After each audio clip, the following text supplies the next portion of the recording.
Sis! Welcome sa Crystal Cold Storage at Crystal Cold Chain Corporation. Alinsunod sa Food Safety Law, Republic Act No. 1061-1, ang aming pasilidad ay nagpapatupad ng Good Operating Practices. Ano nga ba ang Good Operating Practices? Ito ay mga positibo at magandang pamamaraan upang maiwasan ang pagkakaroon ng kontaminasyon at mapangalagaan ang kalidad ng produkto.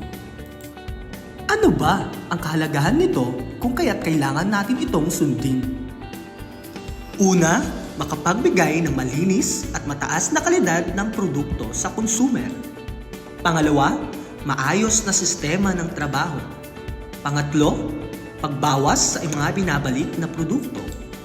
Pang-apat, pagsunod sa mga regulatory standards.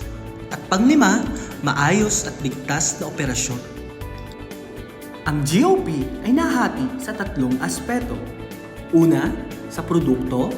Pangalawa, sa personnel. Pangatlo, sa warehouse. Simulan natin sa GOP sa produkto.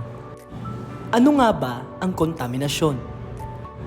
Ang kontaminasyon ay paghalo ng mapinsalang sangkap gaya ng dumi, lason at mikrobyo.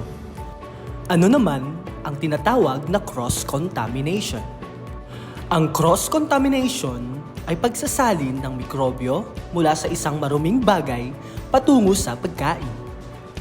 May tatlong uri ng kontaminasyon. Ang pisikal na kontaminasyon, biolohikal na kontaminasyon, at chemical na kontaminasyon. Pisikal na kontaminasyon.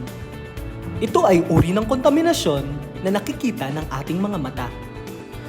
Gaya ng relo, hikaw, singsing, kwintas, at iba pang nakasabit sa ating katawan. Kasama na rin dito ang susi at anumang uri ng bagay na nalalaglag.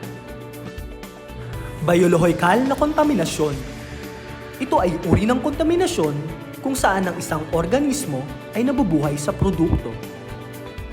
Ang mga halimbawa nito ay amag, discoloration, at mabahong amoy na sanhi ng mga organismo na nabubuhay sa pagkain. Chemical na kontaminasyon. Ito ay uri ng kontaminasyon kung saan ang pagkain ay nalantad sa isang uri ng chemical. Katulad ng sabon, pesticides, at anumang uri ng nakakalason na kemikal. Ang mga nabanggit na uri ng kontaminasyon ay maaaring magdulot ng panganib o pinsala hindi lamang sa produkto kundi pati na rin sa buhay ng tao. Gaya ng nasa larawan, ito ang mga panganib na maaaring maging resulta dulot ng kontaminasyon. Pagsusuka, pagsakit ng tiyan, lagnat, o pagkamatay.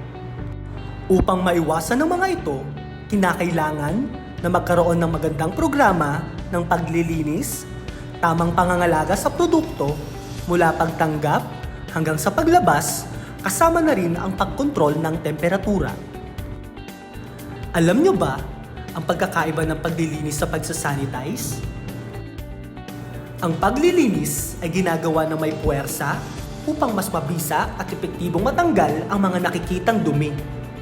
Samantala, ang pagsasanitize ay pagbabawas ng mikrobyo sa pamamagitan ng mabisang kemikal. Ngunit tandaan, hindi ito magiging epektibo kung isa lamang sa mga ito ang isasagawa.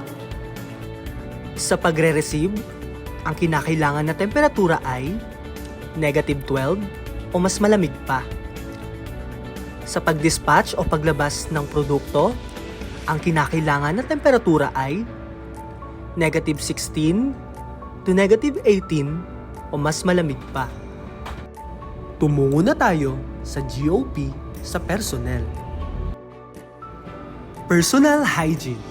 Ito ay kasanayan upang mapanatili natin na ang katawan at sarili ay ligtas sa anumang uri ng dumi na maaring pagmulan ng karamdaman. Mga kasanayan tulad ng pagligo, pagpapanatili ng tamang haba ng buhok, pagsisipilyo, pagpalit ng malinis na damit, paggupit ng kuko at walang nail polish, pag-aahit ng balbas at bigote, at paghuhugas ng kamay. Tuwing kailan, isinasagawa ang paghuhugas ng kamay. Isinasagawa ang mga ito pagkatapos bumahing, gumamit ng palikuran, kumain, at paghawak sa mga maruruming bagay. Dumako naman tayo sa GOP sa warehouse. Ang nasa larawan ay nagpapakita ng maling paraan ng pagsuot ng bonnet. Samantala, ang ikalawang larawan ay nagpapakita naman ng wasto at tamang pagsuot ng bonnet.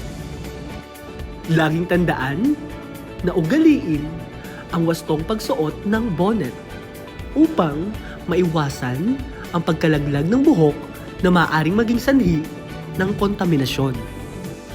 Wastong kasuotan para sa loading bay area: bonnet, face mask, jacket, pants, at safety shoes. Ito ay upang maprotektahan ang iyong katawan mula sa mas malamig na temperatura. Sa loob ng anterooms at cold rooms ay bonnet, face mask, thermal jacket, thermal pants, at safety shoes.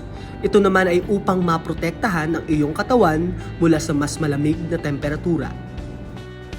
Paalala, maaring gumamit ng bota kung kayo ay mananatili lamang sa loob ng loading bay area. Tandaan, ang pagdadala at pagsuot ng PPE sa labas ng planta, sa loob ng kantin at CR ay mahigpit na ipinagbabawal. Iwasan ang paggamit ng loading docks sa pagpasok o pag-akyat. Sa halip, gamitin ang foot dip bago pumasok sa warehouse operation area. Ang tamang paggamit sa wastong daanan ay malaking tulong upang kontaminasyon ay maiwasan. Ang mga sumusunod ay hakbang upang mapanatiling malinis at kalidad ang ating mga produkto at pasilidad. Narito ang ilan sa mga kontrol na ipinapatupad upang maiwasan ang mga kontaminasyon na mula sa kahoy, metal, at anumang uri ng babasagin na bagay.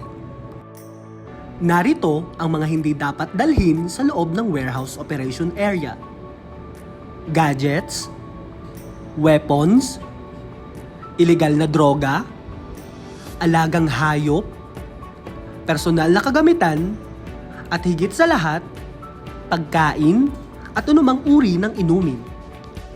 Ano naman ang mga gawain na hindi pinahihintulutan sa loob ng warehouse? Pakikipagharutan, paninigarilyo, pagdura, pagkakalat, intensyonal na pagsira at pagdumi ng kagamitan, hindi wastong paggamit ng mga materyales sa warehouse, direktang paglagay ng produkto sa sahig, pagharang sa mga pintuan ng cold rooms, at pagpatong-patong ng mga paletang may produkto. Alinsunod sa good operating practices ang sino mang lumabag na empleyado at kliyente sa pulisiya ng GOP ay may kalakip na kaparusahan, tulad ng ipinapakita sa larawan.